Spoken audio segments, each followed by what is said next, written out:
6 simple planning steps to help you hit the ground running.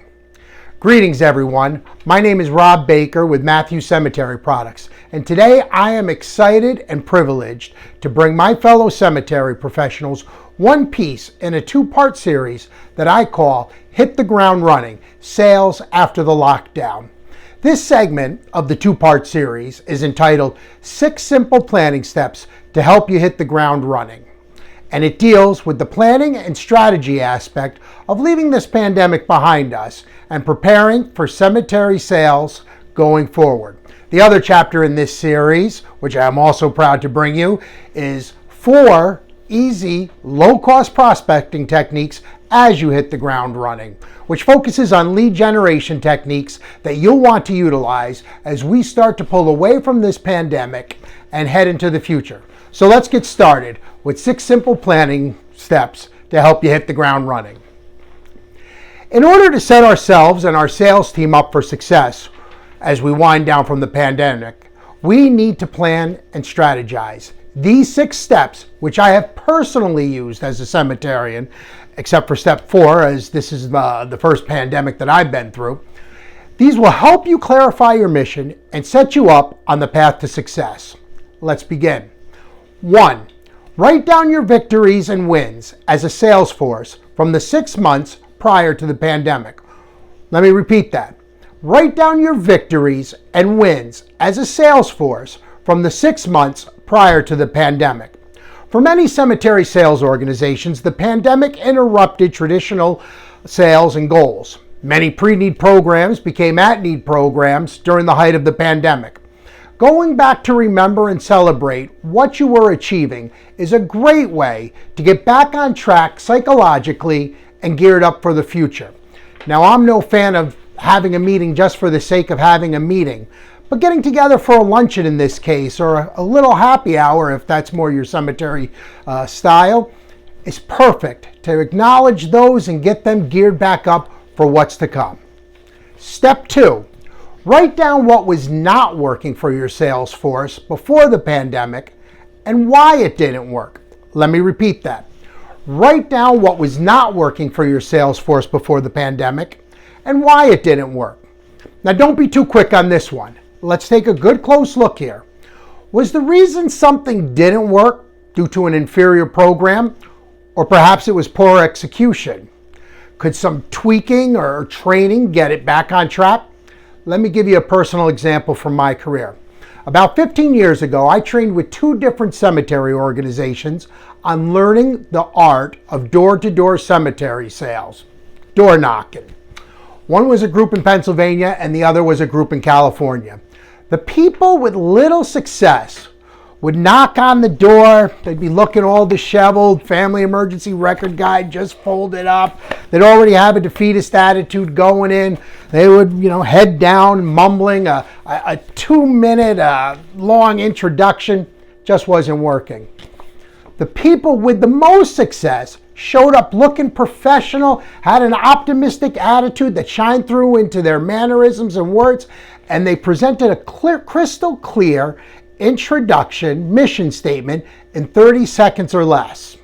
As an outsider on the ground with the sales team, I saw a program that was a hit with one group due to proper execution, and with another, I saw that additional work needed to be done to make it successful. That didn't mean it was a failure or doomed, just needed some tweaking. Step 3. Look at the past with an eye toward the future. Document what your sales staff is going to leave behind going forward. Let me repeat that. Look at the past with an eye toward the future. Document what your sales staff is going to leave behind going forward. Maybe it is one of those items from step 2. Maybe it is a superfluous sales report that you and or the staff is doing that is just wasting valuable time and not providing management with any real data. Maybe it is a form of advertising that has been on autopilot for a while, but the results just aren't there anymore. And maybe you don't necessarily want to leave it behind, but rather clean it up, tweak it a little bit, fine-tune it into a new creation. There is nothing wrong with admitting something didn't work. That's just sales. When I was with the Archdiocese of Boston's Catholic Cemeteries, I would have success with a program at one cemetery, but the same game plan would struggle at a cemetery 20 miles away if we didn't tweak it or alter it. Step number 4, document what worked for your team as well as what was working for your peers during the pandemic period that you would like to bring forward permanently. I'm going to repeat that. Step 4, document what worked for your team as well as what was working for your peers during the pandemic period that you would like to bring forward permanently. Did you have a virtual online Easter or Mother's Day service that ended up generating leads for your cemetery? Did you record or live stream graveside services much to the appreciation of the families you served?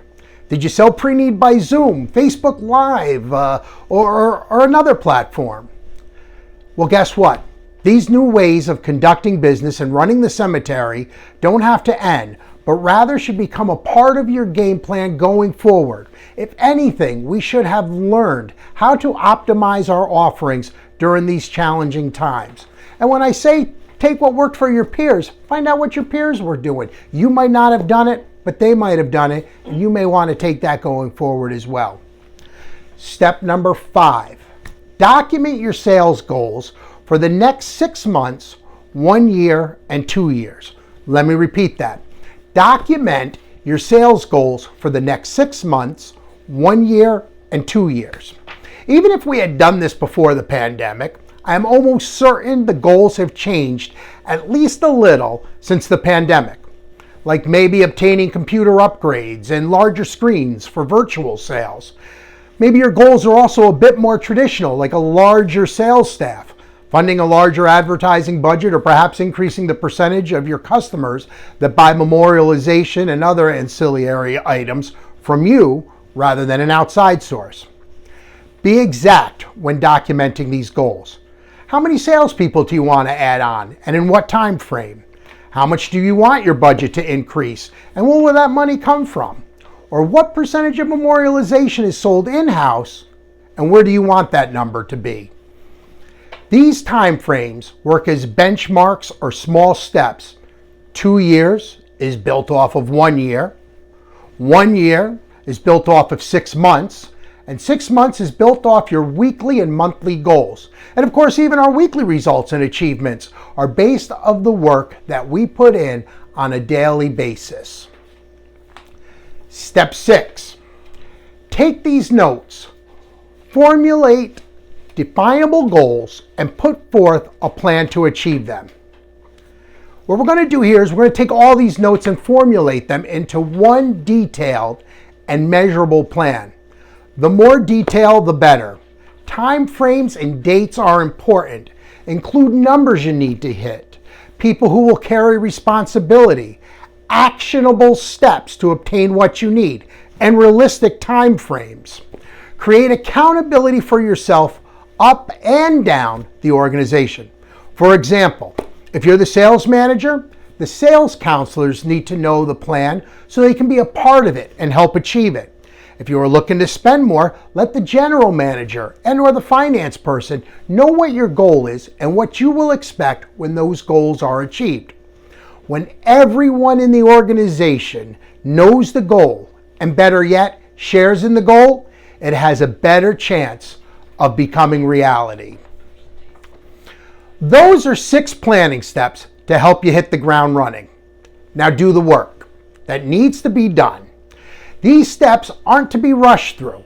With careful thought and total honesty, you can document your goals and formulate a plan that will guide you as we all move forward. And I'll tell you one more thing. Combine it with the companion piece to this series, 4 easy, low-cost prospecting techniques to help you hit the ground running, and you will be well on your way to success as you hit the ground running. Once again, I'm Rob Baker with Matthews International, and thank you for watching.